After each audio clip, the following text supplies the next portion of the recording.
Good day everyone. Today, I will discuss the chapter 22 and 23 of financial markets.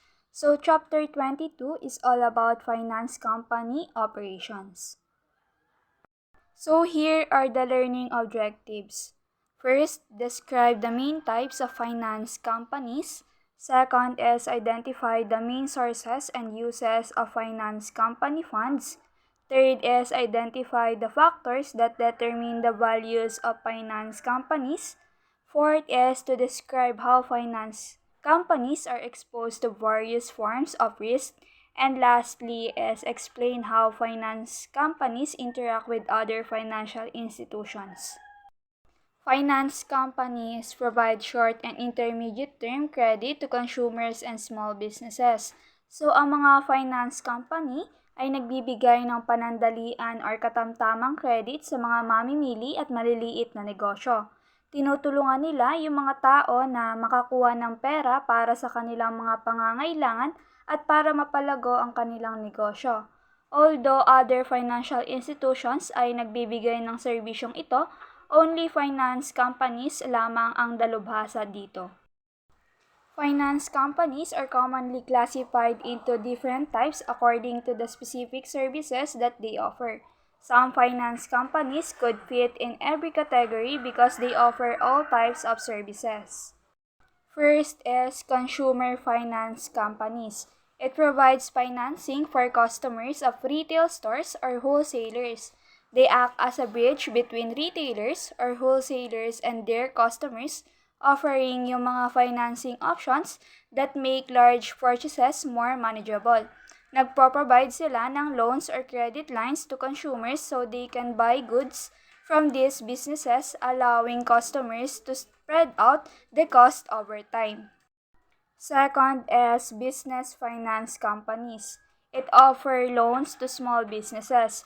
For example, they may provide loans to finance inventory. The business uses the loan to purchase materials that are used in the production process. Once na yung mga products are manufactured and sold, the business uses the revenue to pay off the loan. Business finance companies also provide financing in the form of credit cards na ginagamit ng businesses employees for travel or for making purchases on behalf of the business. Third is captive finance subsidiaries. It is a wholly owned subsidiary whose primary purpose is to finance sales of the parent company's product and services, provide wholesale financing to distributors of the parent company's product, and purchase receivables of the parent company. The actual business practices of a CFS typically include various types of financing bukod sa parent company business. When a captive is formed, the captive and the parent company ay naghahanda ng isang kasunduan sa pagpapatakbo na naglalaman ng mga tiyak na conditions such as the type of receivables that qualify for sale to the captive at specific services to be provided by the parent. So, meron ding advantages ang captive finance subsidiaries. Una, it can be used to finance distributor or dealer inventories until a sale occurs, making production less cyclical for the manufacturer. Pangalawa, it allows a corporation to clearly separate its manufacturing and retailing activities from its financing activities. Pangatlo is it also when lending to a CFS rather than a division of the parent company, the lender does not have to be so concerned about the claims of others. And pang-apat is a firm with a CFS can gain a competitive advantage because sale items such as automobiles and housing may depend on the financing arrangements available. For learning objective number 2, finance companies are distinctly different from commercial banks and savings institutions in that they do not rely heavily on deposits. There are sources and uses of funds. The main sources of funds for finance companies are loans from banks, commercial paper, deposits, bonds, and capital. Una, loan from banks. Finance companies commonly borrow sa mga commercial banks and can consistently renew the loans over time. For this reason, bank loans can provide a continual source of funds, although yung mga ibang finance companies use bank loans mainly to accommodate seasonal swings sa kanilang business. Pangalawa is commercial paper. Although commercial paper is available only for short-term financing, finance companies can continually roll over their issues to create a permanent source of funds. Only the most well-known finance companies have traditionally been able to issue commercial paper para maka-attract ng funds dahil ang hindi secured na commercial paper ay naglalagay sa mga namumuhunan sa panganib na pagiging default. Pangatlo is deposits. Under certain conditions, some states allow finance companies to attract funds by offering customer deposits similar to those of the depository institutions. Although ang mga deposits ay hindi naging isang pangunahing pinagkukunan ng pondo para sa mga finance companies, maaari silang maging mas laganap na ginagamit kung saan ito ay legal. Pang-apat is bonds. Finance companies in need of long-term funds can issue bonds. At panghuli is capital. Finance companies can build their capital base by retained earnings or by issuing stock. Like other financial institutions, finance companies maintain a low level of capital as a percentage of total assets. Several finance companies have engaged in initial public offerings of stock so that they could expand their businesses. On the other hand, finance companies use funds for consumer loans. So they extend consumer loans in the form of personal loans. One of the most popular types is the automobile loan offered by a finance company that is owned by a car manufacturer. Bukod sa pag-aalok ng mga pautang sa sasakyan, nag-aalok din ang mga finance companies ng mga personal na pautang para sa pagpapabuti ng bahay, mga mobile home, at iba't ibang personal na gastusin. Second is business loans and leasing. Finance companies also provide business or commercial loans. Companies commonly obtain these loans from the time they purchase raw materials until cash is generated from sales of the finished goods. Such loans are short-term but may be renewed as many companies permanently need financing para mag-support sa kanilang cash cycle. Business loans are often backed by inventory or accounts receivable. And third is real estate loans. For finance companies, they offer real estate loans in the form of mortgage on commercial real estate and second mortgage on residential real estate. The offering of second mortgage has become increasingly popular over time. These are typically secured and historically have had a relatively low default rate.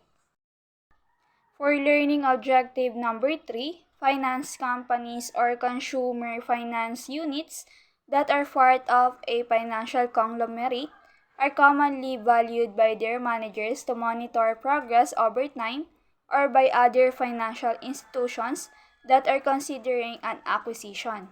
The value of a finance company can be modeled as the present value of its future cash flows. Thus, the value of a finance company should change in response to changes in its expected cash flows in the future and to changes in the required rate of return by investors. And here is the formula.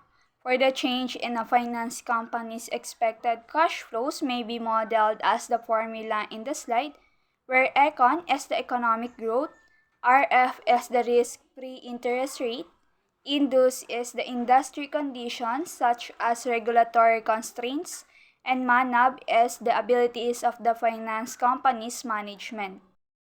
For the required rate of return by investors who invest in a finance company can be modeled as the formula in the slide, where RF is the risk-free interest rate and RP is the risk premium. Moving on to learning objective number 4, here are the 3 types of exposure of finance companies to risk. First is liquidity risk. It is the risk that an asset cannot be easily bought or sold at a fair market price. This means that the asset may be difficult to convert into cash quickly and may lose value in the process. Finance companies generally do not hold assets that could be easily sold in the secondary market. Thus, if they are in need of funds, they have to borrow. The second one is the interest rate risk. It is the possibility that the value of an investment will decline due to changes in interest rates. When interest rates rise, the value of existing bonds and other fixed income securities typically falls. Both liability and asset maturities of finance companies are short or intermediate term. Therefore, they are not as susceptible to increasing interest rates as are in savings institutions. And the third one is credit risk. It is the possibility that a borrower may not repay their loan as agreed. This risk can lead to financial losses for lenders as they may not recover the full amount of the loan. And for the last learning objective, the interaction with other financial institutions. When finance companies obtain or use funds, they interact with other financial institutions for intersection between finance companies and other financial institutions. So here are the types of financial institutions. First is commercial banks and savings institution. They compete with finance companies for consumer loan business, including credit cards, commercial loans, and leasing. For credit unions, it competes with finance companies for consumer loan business. And security firms, it underwrite bonds that are issued by finance companies.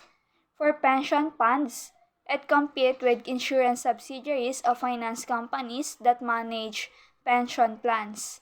And lastly is insurance companies. They compete directly with insurance subsidiaries of finance companies. And for participation of finance companies in financial markets, for money markets, finance companies obtain funds by issuing commercial paper. For bond markets, finance companies issues bonds as a method of obtaining long-term funds. Subsidiaries of finance companies commonly purchase corporate and treasury bonds. For mortgage markets, finance companies purchase real estate and also provide loans to real estate investors. Subsidiaries of finance companies commonly purchase mortgage. Stock markets, finance companies issued stock to establish a capital base, and subsidiaries of finance companies commonly purchase stocks. For future markets, subsidiaries of finance companies that offer insurance-related services sometimes use future contracts to reduce the sensitivity of their bond portfolio to interest rate movements and may also trade stock index futures to reduce the sensitivity of their stock portfolio to stock market movements. And for option markets, subsidiaries of finance companies that offer insurance-related services sometimes use option contracts to protect against temporary declines, in particular stock holdings. And lastly is swap markets. Finance companies may engage in interest rate swaps to hedge their exposure to interest rate risk. That would be all for Chapter 22. Thank you for listening.